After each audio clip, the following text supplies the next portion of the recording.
folks, get those booties ready. This one is a wild ride. There's cheating revelations. There was a swinging attempt. There's accusations of drugs. A dog dies! All because someone accidentally liked a Facebook post. The story is the butterfly effect in action. Roll the intro, though. Hello, I'm Jack, the snack that smiles back. Today's story we are reading is all about someone freaking up because they accidentally liked a Facebook post. On Thanksgiving of 2019, I was outside a gas station after an evening of drinking with my friends. I had just been denied a handle of vodka for being obviously intoxicated, so I was looking for someone to buy me more. I had recently turned 21, so I was used to persuading older men like that. I was also deep into addiction and basically a prostitute, but I just took alcohol and drugs instead of money. Anyway, I noticed an older couple coming out. I'll call them Dich and Kitty. They were vintage hot, in a loud party mood, and Dich was wearing a pineapple print button-up. I wondered if they were swingers, because pineapple, duh, and saw this as an opportunity to party. I started talking to them and was picking up a vibe when Kitty asked if I wanted to get a drink, so I obviously agreed. Instead of going back into the gas station, they started walking back to their truck. I figured we were going to a bar or something. During the ride, they were overly friendly and Kitty was already pretty wasted. She kept forcing chips and soda onto me, and it was awkward. I started to wonder if I was getting kidnapped as an adult, lol. When she was pulling everything out of her purse, she accidentally dropped an empty mini shot that rolled under the seat, but didn't see that I noticed. I was so distracted from the conversation and forceful generosity that I didn't even realize when they took me to their house. Against my better judgment, I went inside with them. To be honest, it wasn't that weird for me to hang out with a random strangers at this point in my life. They started putting leftovers away in the kitchen, so I excused myself to the bathroom. After admittedly snooping, I found something stronger than ibuprofen in a prescription ibuprofen bottle. I recognized it immediately, did a line, and popped a few in my bra for keeps. Their house had lots of Christian decor, and I don't judge, but I was starting to wonder if I misread their lifestyle entirely. Anyway, I was motivated to keep snooping and found a drawer with a false back. I hoped it was money, since they didn't even bother hiding their drugs, but when I got it open, I was shook. It was a disturbingly realistic, ginormous dildo, and I thought it would be funny or smexy to surprise them with it, Lamau. Regrettably, I also used their razor to shave my lady bits. Yikes. I left the bathroom, hiding the... No, hang on, what? Okay. Usually with these stories, we're kind of rooting or laughing at the OP's misfortune, but I hope the worst thing happens to you. You deserve it. You're terrible. I left the bathroom, hiding the dildo behind my back, and could barely contain myself because I thought this would be such a surprise. It obviously was, but not in a way I could have prepared for. I followed their voices into the formal dining room where they were sitting with another, younger guy. I was expecting to see the two of them with drinks, but the table was set with paper plates of Thanksgiving food. The extra company, holiday dinner, and lack of alcohol worried me that I did misread the situation entirely. I hesitated to sit, wondering if I should just run away, but Dich got up to pour everyone a glass of red wine. I was anticipating shots, but figured they must be classy.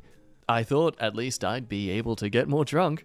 The young guy was pretty cute, so I was also interested to see how this swinger situation would go down. This was my first orgy. I decided to wait on revealing the surprise until we were having more fun, so I kept the dildo hidden between my back and the chair when I sat down. I was confused about the leftovers because it was probably Friday morning at this point, but I brushed it off as an attempt at romance. Everyone was acting weird and not really talking though, so I quickly downed my glass of wine.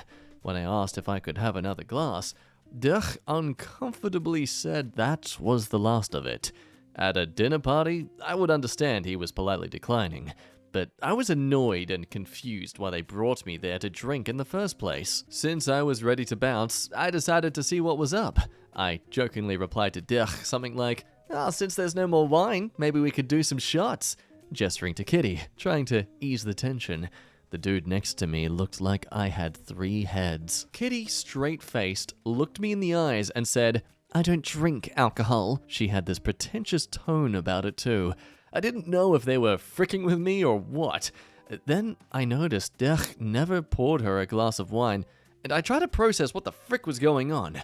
Everyone was staring at me like I was crazy, but in my unsober state of mind, I somehow found it hilarious. I'm honestly surprised this person hasn't been kidnapped yet. Maybe they have. Look, maybe since the story was posted, they did end up getting kidnapped. Starting to realize what was up, I teasingly asked her, "What? Were the fireball shots in your purse virgin? I thought you invited me over here to party." The silence was loud. Dirk immediately went over to her purse and dumped the bottles out onto the table. Yeah, this is where everything just falls apart for this couple. Kitty hysterically shrieks, pointing at me. "That junkie must have hid them in my purse! I knew we shouldn't have invited her!" Then she turns and shouts at the guy next to me. "See how you'll turn out if you keep doing drugs? You'll have to rely on the kindness of strangers for a warm meal, like this poor girl!" To be honest, that part still rattles around in my mind sometimes. The dots were connecting that they thought I was some kind of bad example or charity case. Dirk came over to me and said, "It's time for you to go." He stood there for a long time with his hand reached out, while I tried to figure out how to deal with the massive dildo behind me. Finally, I decided to just say, "Frick it." Not literally, I didn't frick the dildo. When I stood up from my chair, Kitty went, "What is that?" Which I find hilarious in retrospect. The humor isn't enough to help me cope with trauma I still have though, lol. An angry expression swept across Dirk's face and my stomach dropped. I suddenly were feeling the need to defend myself in order to escape. I word vomit. "I'm sorry, I found it in your bathroom. I thought it would be funny. I'm sorry." The young dude went, "Ew, what the frick?" got up from the table and left. Unfortunately, I felt like my feet were glued to the floor. Kitty whispered through her teeth, "That is not mine." At first, I assumed she was lying about that too, but I started to believe her when I looked between her and Dirk. As they were glaring at each other, I seized the moment and began backing out of the room. Dirk started to say, "Kitty, I'm sorry," and I was about to slip away unnoticed. Tragically, that's when I actually slipped in a puddle of vomit in their hallway. As if it couldn't get worse, I heard someone call out, "Biscuit!" The couple runs into their living room, where the guy was cradling their presumably dead dog and sobbing. Everyone starts frantically going, "What happened? Did he get hurt? Did he get into something?" I quickly got up and noticed a half-chewed pill in the pile of foam and dog food. Immediately, I became overwhelmed with guilt. I rationalized to myself that anyone could have dropped the pill and that they weren't even mine, to assure myself that I wasn't a murderer. With that, I turned on my heels and sprinted out their front door. About halfway down the next street, I remembered that I gave them my fake name, and started walking to look more casual. A police car drove past me with their lights off, but didn't stop.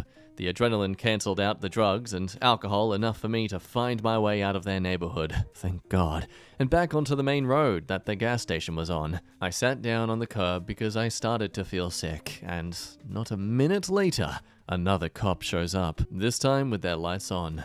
Thinking I was about to get arrested for killing a dog, I started sobbing. They did end up arresting me, but for public intoxication, not homicide.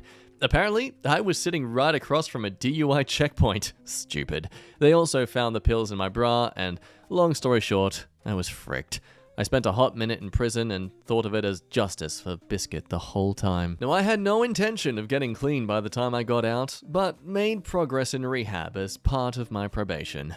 The constant drug tests forced me to, anyway. While I still do the sex work, I'm no longer an escort.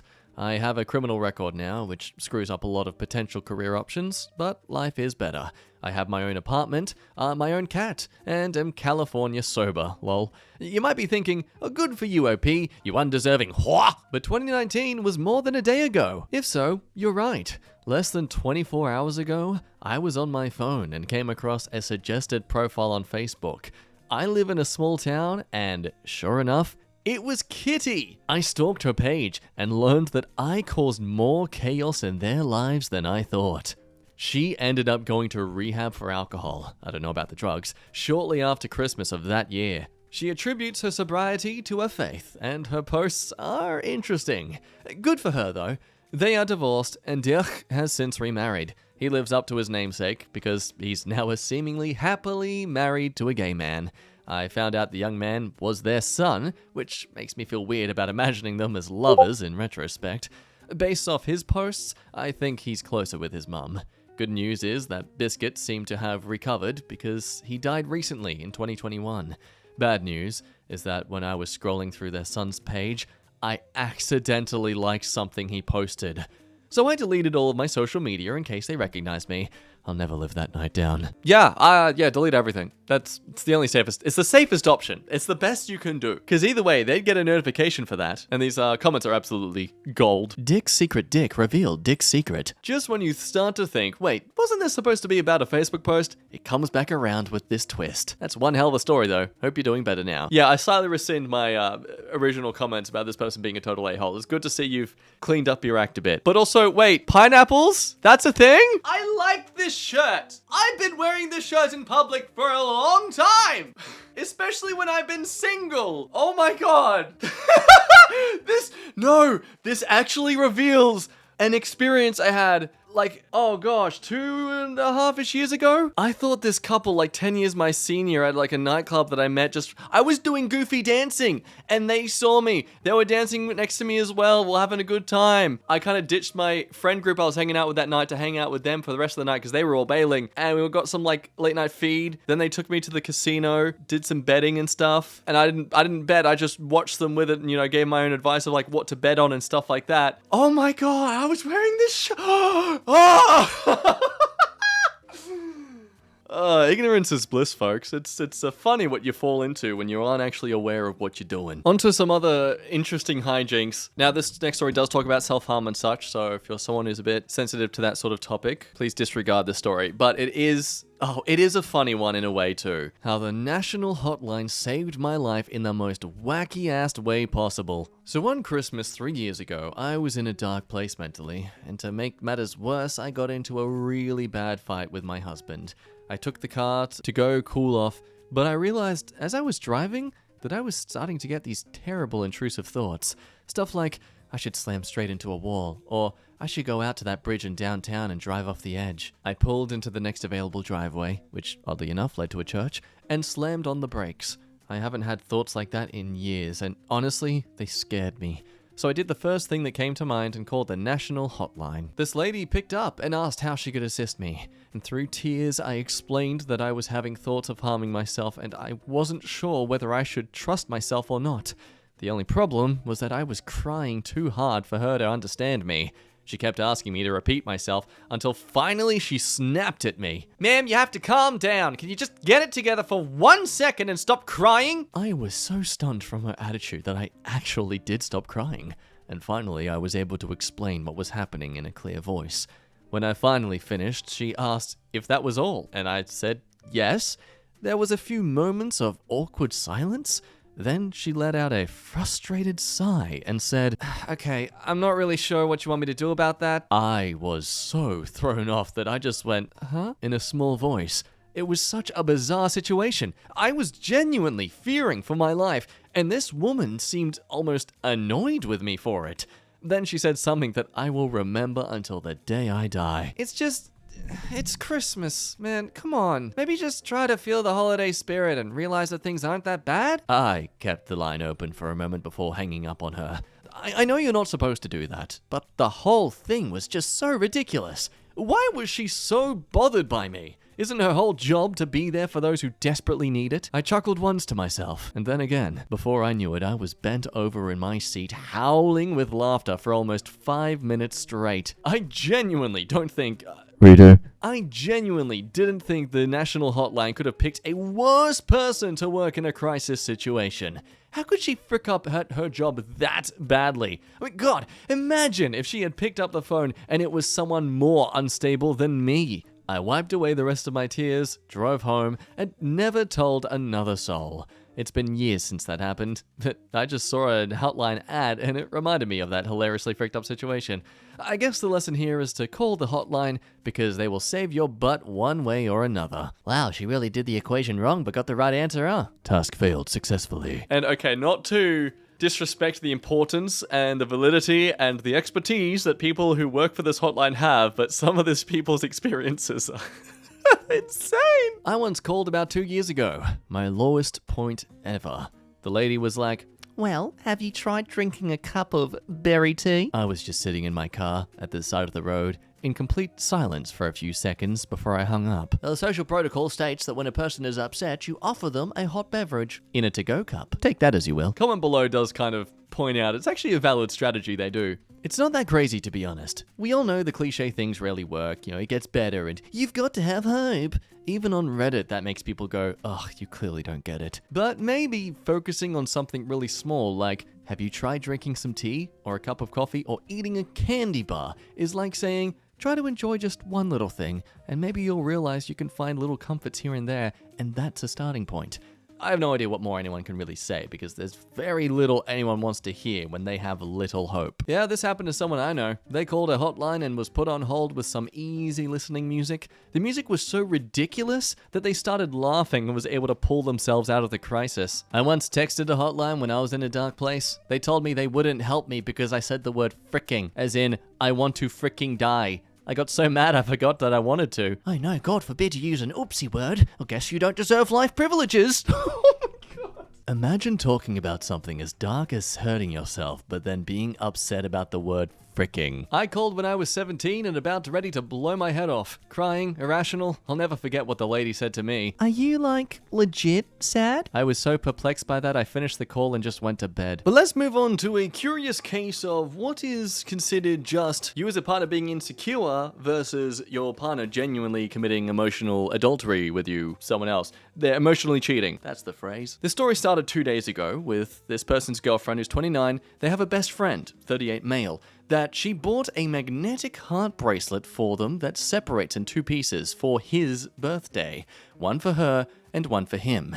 At what point is this no longer insecurity from me, 35-year-old male, and emotionally cheating on her part? For one thing, I'm curious as to how a 29-year-old is friends with a 38-year-old. I mean, maybe at work and such, yeah. Obviously, we want to read the story to get some more info.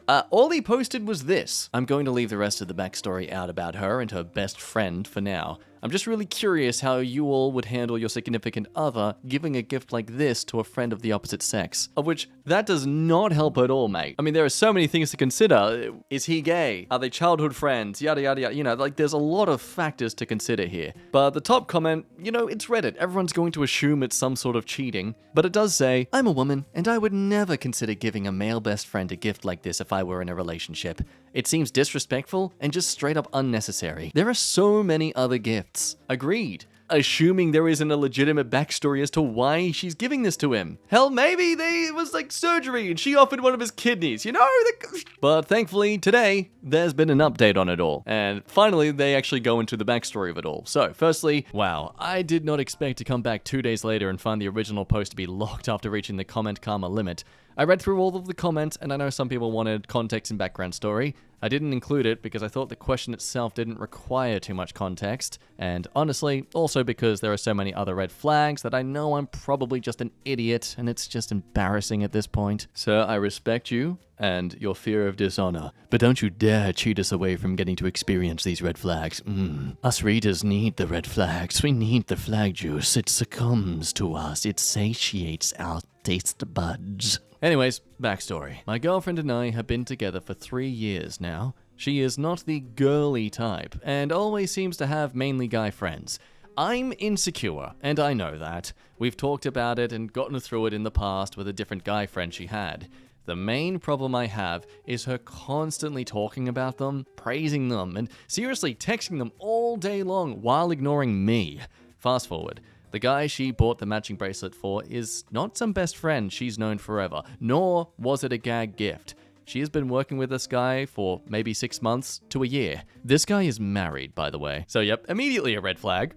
Approximately 2 months ago, she was telling me about some high school drama she was having with him. She said that he was acting like a child, and she was very upset with him and basically told him that they weren't friends and stopped talking to him. To be honest, that was one of the first red flags I saw.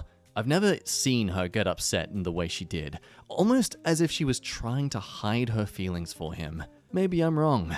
Well, Less than a month later, and I don't know what changed, but she went from hating him to insisting to him that they were best friends. Pretty much every week for the past month, she and him have been going out to get food, tea, check out tattoo parlors, etc. She's been making excuses as to why, such as, he bought me lunch, so I owe him, or I lost a bet, so I owe him food, etc. I, being insecure, or probably just stupid at this point, tried very hard to accept these friendly dates they've been going on. I didn't want to bring it up because I was trying very hard to get over being insecure myself, and we are already going through a rough time where she says she's not sure if she's meant to be with anyone. Dude, what?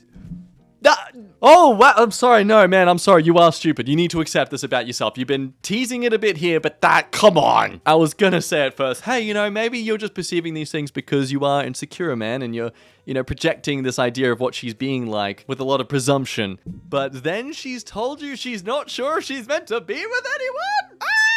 Every time she would go out, I would be depressed, sitting at home, fighting through my emotions, and I didn't want her to see that. Well, after so long, I guess I decided to let her see me that way. I was extremely depressed and just went to bed to try to sleep, cry, and want to die. She came home and asked me what was wrong, so I decided to tell her. Her response was that she wished I would have told her I was feeling this way earlier instead of bottling it up. This, though, further enforced her thoughts on potentially wanting to break it off, and I felt like I should have never told her. She texts this guy every day, all day long, talks about him every day, became best friends with him faster than I've ever seen anyone become best friends, bought the stupid bracelet, and also wants to get matching tattoos together. Again, this guy is married. Sometimes he brings his wife out on these friendly dates with my wife, which I've never been invited to. Also, the guy was totally cool with wearing the bracelet. Red flag. I'm not friends with this guy, we don't hang out, I only just met him for the first time recently. And this final paragraph, I think, is them just finally accepting themselves. This post has really been just the 5 stages of grief. This is why I didn't want to include the context or background. I know I'm an idiot. I know I should probably leave her. She's going to continually have these other guy friends that she prioritizes over me. She definitely seems to have a thing for this guy. We had a great relationship up until a couple months ago. I didn't think anything was wrong, and then she started hanging out with this guy and also talking about being single and finding herself. I'm old and tired and just won't be able to handle trying to find someone else. I love her and thought I'd be with her the rest of my life. But now I feel like I'm just walking on top of a sinkhole that is just going to come crashing down at any minute. But it's comfortable, and pretending like everything is fine is the only way I can manage to live right now. I'm the dog sitting in the middle of the fire saying everything is fine.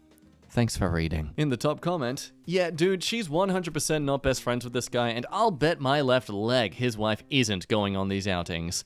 I have friends of both sexes, and yeah, me and my BFF have matching tattoos. We have a very close relationship, etc. But we have been friends 11 years.